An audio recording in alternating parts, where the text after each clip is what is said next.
Haya, baada ya binti Istanbul kuweza kuambiwa juu ya mshikaji kuweza kumkataa yule mwanadada, basi sijui mwisho wa siku kitafuata kitu gani. Lakini binti ashajua kumbe mshikaji hajawapenda wale watu wote, lakini yuko mwenyewe. Sasa leo asubuhi mshikaji akiwa anapiga zake gym, anashangaa binti kamfuata. Nimesikia mtu akiwa anakimbia kuna mfano atuliza moyo.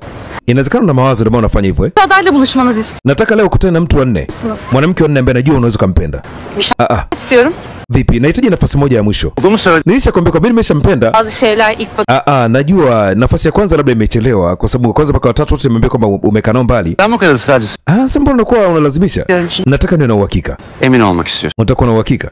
Anasema ndio. Gizem yapıyorsunuz İstanbul. Unajua ushaanza kuletea mafumbo madam Istanbul. Bu da tehlikeli bir çekicilik yaratıyor. Alafu unajua inatengeneza hatari kubwa sana.